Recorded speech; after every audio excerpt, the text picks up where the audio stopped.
what is tempo? Now there's a word, tempo, that we may hear outside of music. I think that I may have heard it used in the context of sport. You may see two teams playing each other, maybe it's the Champions League final and you've got Manchester United against the greatest team of all time, Hamilton Academicals, and they're playing at a frantic pace, and the commentator may say, well, they're playing at a very high tempo, and then they may back off halfway through the game, and he might have said the pace has really slowed down. It's a much lower tempo. But of course, more often, you hear the word tempo in the context of music. Now, tempo is an Italian word for time, another one of these foreign words that slips into music. And in music, it's very, very important that we play in time. Now, that time could be different for different types of music.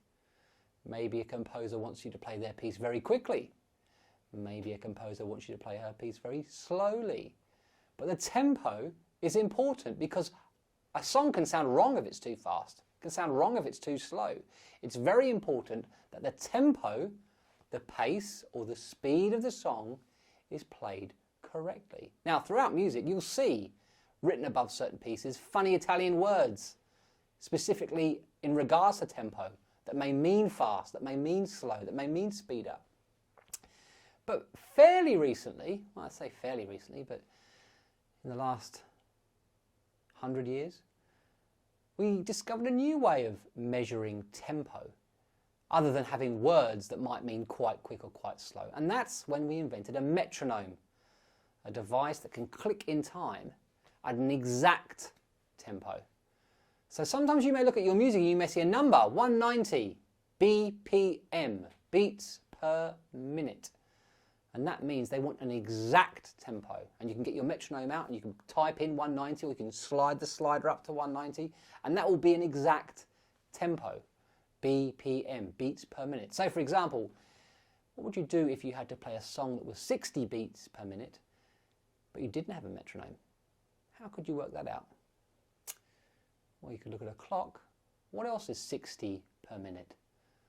Seconds. So the second hand on a clock would be exactly 60 beats per minute. So if you looked, click, click, click, you would know that that was 60 beats per minute. Na, na, na, na, na, na. Get the idea. An exact tempo. But before we had the metronome, we had to go on rough tempos. Quickly, slowly, a little bit faster. Let's look at the piano.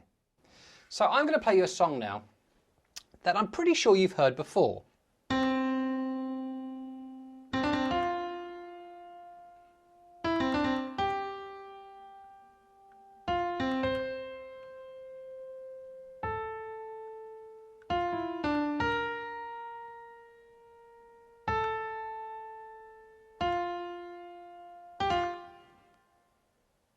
Does it sound familiar?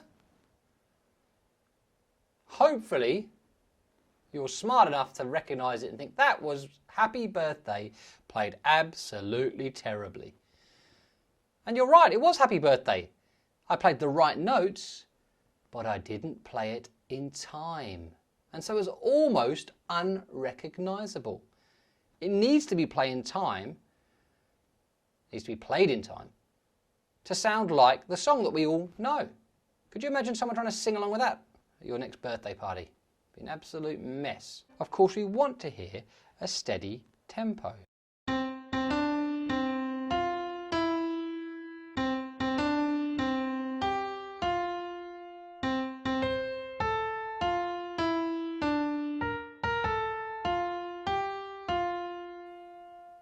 That's Happy Birthday.